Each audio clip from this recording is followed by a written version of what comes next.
Hello friends, welcome to Stockup. Friends, चलिए देखते हैं नेक्स्ट वीक मार्केट का मोमेंटम कर सकता है और कौन से स्टॉक्स को हम स्विंग ट्रेडिंग के लिए भी देख सकते हैं। तो पहले हम निफ्टी का वीकली चार्ट देखेंगे और निफ्टी का वीकली चार्ट में अगर हम देखें तो निफ्टी तो काफ़ी स्ट्रांग दिख रही है, लेकिन यहाँ पे एक रेजिस्टेंस है, एक कंजेशन जोन है। ये जो कि लेवल है आपका 19,850 का लेवल। अगर 19,850 के ऊपर सस्टेन करता है आने वाले डेज़ में, तो फिर निफ्टी में लाइफ टाइम हाई के लेवल दिख सकते हैं आपको। लेकिन इस कहानी में थोड़ा सा ट्विस्ट है, और वो ट्विस्ट क्या है वो मैं आपको आगे बताऊंगा। तो चलिए इसको हम देखते हैं डेली पे क्या है। वीकली में तो निफ्टी काफ़ी स्ट्रांग दिख रहा है, निफ्टी में कोई ऐसी वीकनेस साइन नहीं है, बस एक रेजिस्टेंस है, इसको बस पार करना है। तो चलिए देखते हैं हम डेली में क्या हो रहा है। तो अगर हम डेली में देखें तो डेली में निफ्टी इसी जोन पे 3 दिन से स्टे कर रहा है और ऊपर के लेवल पे इसको रेजिस्टेंस मिल रहा है। तो इस लेवल के नीचे अगर निफ्टी निकलता है, जो कि आपका 600 का लेवल है, तो फिर निफ्टी में और भी नीचे के लेवल्स दिखेंगे और निफ्टी में काफ़ी सारे गैप्स भी हैं। तो ये सारे गैप्स भी हो सकता है फील हो जाएं।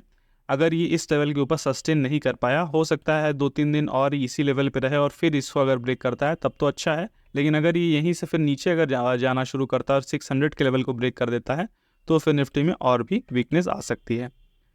तो चलिए इसको हम देखते हैं कि मंडे को कैसे हम ट्रेड करेंगे इंट्राडे में।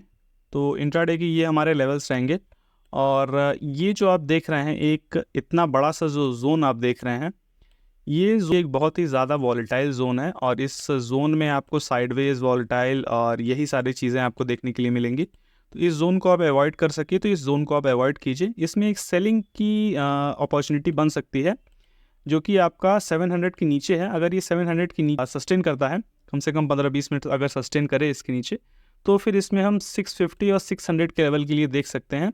लेकिन अगर मेरी मानिए तो आप इस जोन को ही अवॉइड कर दीजिए और इस जोन के बाहर ही आप इसमें ट्रेड करने की कोशिश कीजिए। ये चाहे ये ऊपर की तरफ ब्रेकआउट करे, चाहे ये नीचे की तरफ ब्रेकआउट करे।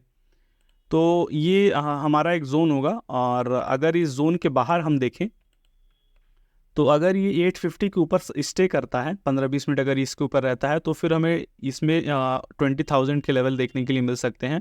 और 20,000 पे एक रेजिस्टेंस ऑफकोर्स फेस होगा इसमें, क्योंकि एक साइकोलॉजिकल स्ट्रॉन्ग लेवल है। तो यहाँ पे एक रेजिस्टेंस इसको फेस हो सकता है, और अगर ये इसके भी ऊपर सस्टेन करता है तो फिर इसमें शॉर्ट कवरिंग शुरू हो जाएगी, और फिर ये 150 के लेवल भी ऊपर देखने के लिए मिल सकते हैं, 20,150 के लेवल।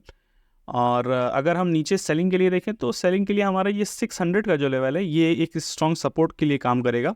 तो अगर मार्केट यहाँ पे आता है तो यहाँ पे हो सकता है ये बाउंस बैक करे, और अगर लेकिन इसके नीचे अगर ये सस्टेन करता है 10-15 मिनट 20 मिनट अगर इसके ऊपर नीचे सस्टेन करता है, तो फिर इसमें हमें 450 तक के लेवल इसमें हमें देखने के लिए मिल सकते हैं। 500 पे एक साइकोलॉजिकल सपोर्ट होगा, लेकिन उसके भी नीचे ये जा सकता है, 30 पॉइंट 40 पॉइंट उसके भी नीचे हो सकता है ये चला जाए, और फिर यहाँ से ये सपोर्ट लेने की कोशिश कर सकता है। तो ये हमने निफ्टी देख लिया। अब हम चलते हैं बैंक निफ्टी की तरफ, और बैंक निफ्टी का भी पहले हम वीकली चार्ट लगाएंगे। तो अगर मैं बैंक निफ्टी की बात करूं तो बैंक निफ्टी में अगर हम देखें तो बैंक निफ्टी में निफ्टी की तरह स्ट्रांग नहीं है बैंक निफ्टी। और यही मैं ट्विस्ट भी कह रहा था आपसे कि एक कहानी में जो ट्विस्ट है वो यही ट्विस्ट है कि निफ्टी जितना स्ट्रांग दिख रहा है बैंक निफ्टी उतना ही वीक दिख रहा है। मैं आपसे 3-4 वीक से यही कह रहा हूँ कि ये जो एक लेवल है जो मैंने यहाँ पे ड्रॉ कर रहा हूँ, ये एक लेवल है जो कि ये ब्रेकडाउन का लेवल है। तो इस लेवल पे हो सकता है बैंक निफ्टी रीटेस्ट करने के बाद और फिर यहाँ से गिरना चालू कर दे। तो अभी तो फिलहाल जो सिनेरियो दिख रहा है वो यही सिनेरियो दिख रहा है कि यहाँ पे इसने एक रीटेस्ट दिया है, और रीटेस्ट देने के बाद इसने एक नेगेटिव साइन शो किया है। अब ये नेगेटिव साइन तभी कंफर्म होगा जब ये इसके नीचे निकलना चालू करेगा। तो अगर ये इसके नीचे निकलना चालू करता है, जो कि 42,500 का लेवल होगा, तो फिर इसमें हमें बैंक निफ्टी में काफ़ी बड़ी गिरावट देखने के लिए मिल सकती है आने वाले दिनों में।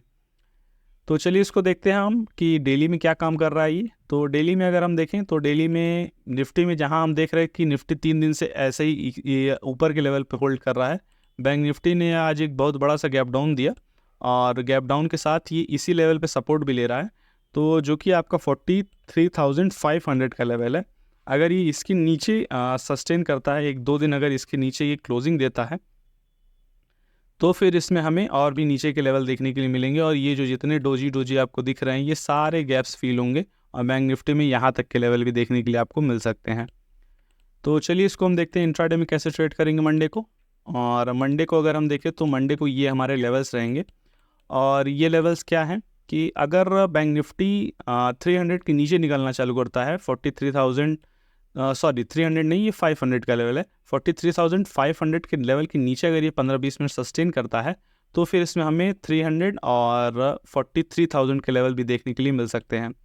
लेकिन अगर ये इसके ऊपर सस्टेन करता है जो कि 43,850 का लेवल है और इसके ऊपर 15-20 मिनट अगर ये रहता है, चाहे गैप अप खुले चाहे फ्लैट खुल के जाए, ये फ्लैट खुल के जाएगा, अगर यहाँ पे कहीं खुलता है और यहाँ पे जाता है तो यहाँ पे इसको पहले वेट करने दीजिएगा। अगर ये 43,850 के नीचे अगर ये सस्टेन करता है और फिर इसको ब्रेक करने की कोशिश करता है तो फिर इसमें हमें 44,000 और 44,000 के ऊपर हमें इसमें शॉर्ट कवरिंग देखने के लिए मिलेगी और 44,300 तक के लेवल हमें देखने के लिए मिल सकते हैं इसमें। तो ये हमने निफ्टी बैंक निफ्टी देख लिया। अब हम स्टॉक्स तरफ चलते हैं और देखते हैं कौन से स्विंग ट्रेडिंग के लिए स्टॉक्स हो सकते हैं। तो फ्रेंड्स, इस चैनल को आप सब्सक्राइब कर दीजिएगा और साथ में बेल आइकन भी दबा दीजिए ताकि आपको ऐसे ही सारे नोटिफिकेशंस मिलते रहें। और अगर ये वीडियो आपको अच्छी लगे तो इस वीडियो को आप लाइक भी कर दीजिएगा। तो जो पहला हमारा मोमेंटम स्टॉक होगा वो हमारा होगा राइट्स। और राइट्स में अगर हम देखें तो राइट्स में एक मैंने ट्रेंड लाइन यहाँ पे ड्रॉ कर रखी है। तो इस ट्रेंड लाइन को आप देख रहे हैं कि राइट्स जब जब इस ट्रेंड लाइन पे आता है तो ये यहाँ से बाउंस बैक करता है। तो वही चीज़ इसमें फिर हो रही है और ये यहाँ से हो सकता है बाउंस बैक करे और ये इस लेवल के भी ऊपर हायर हाई का फॉर्मेशन हो सकता है बना के चला जाए। तो राइट्स में एक अच्छे लेवल पे दिख रहा है और इसमें एसएल भी बहुत बड़ा नहीं बनेगा, इस लेवल के नीचे ही एसएल बन सकता है इसमें। तो इसको हम देख सकते हैं। और इसमें जो वॉल्यूम है, वॉल्यूम भी थोड़ी सी अच्छी आई है इसमें कई दिनों की अपेक्षा। तो इसमें वॉल्यूम भी ठीक ठाक है और इस लेवल तक के लिए हम इसको और इस लेवल के ऊपर तक के लिए इसको हम टारगेट में देख सकते हैं। फिर जो हमारा दूसरा स्टॉक रहेगा वो रहेगा नाइका। और नाइका में हम देखें तो नाइका में एक बहुत पुराना रेजिस्टेंस था जिसके नीचे ही ये ट्रेड करा था, इसके ऊपर कभी ये क्लोजिंग नहीं दे पाया। लेकिन इस वीक इसने इसके ऊपर क्लोजिंग दी है और अच्छी वॉल्यूम भी आई है इसमें। तो इसको हम आगे के लेवल के लिए देख सकते हैं और नाइका में काफ़ी अच्छी बाइंग हो सकती है जो कि आपको 200-210 के लेवल तक भी दिख सकती है। फिर हमारा जो तीसरा स्टॉक रहेगा वो रहेगा पीटीसी इंडिया। और पीटीसी इंडिया एक ऐसा स्टॉक है जो कि अगर मैं इसको मंथली चार्ट पे लगाऊं तो आपको दिखेगा कि ये कितने सालों का ब्रेकआउट दिया है। ये देखिए, ये यहाँ इस लेवल पे, ये इसी जोन पे ये कई सालों से, तकरीबन 13-14 सालों से इसी जोन में ये घूम रहा था। अब इसके ऊपर इसने क्लोजिंग दी है। तो क्लोजिंग में चलिए इसको मैं पहले वीकली पे ले जाता हूँ तो आपको अच्छे समझ में आएगा। तो क्लोजिंग में अगर हम देखें तो यहाँ इसने पहले इसके ऊपर क्लोजिंग दी थी, फिर इसने एक रीटेस्ट लिया और फिर इसके ऊपर आज क्लोजिंग दी है और वॉल्यूम भी इसमें काफ़ी अच्छी आई है। तो इसको हम देख सकते हैं 190 और 200 के लेवल के लिए। तो इसको यहाँ से 190-200 के लेवल पे ये जा सकता है क्योंकि इसमें मल्टी ईयर का ब्रेकआउट है। तो हो सकता है ये यहाँ पे थोड़ा दिन कंसोलिडेट भी करे और फिर उसके बाद ब्रेक करने की कोशिश करे। और एक या तो पॉसिबिलिटी ये है कि ये गैप अप खुलने की कोशिश करे, ज़्यादा बड़ा गैप खुलता है अगर, तो फिर हमें इसमें थोड़ा सा वेट करना होगा। और ये अगर नीचे आता है, इसी लेवल के आसपास कहीं मिलता है हमें, तो फिर हम इसको यहाँ से देख सकते हैं 190 और 200 के लेवल के लिए इसे देखा जा सकता है। तो फ्रेंड्स, आज की वीडियो में बस इतना ही। फिर मिलते हैं हम किसी अगली वीडियो में। Thank you friends.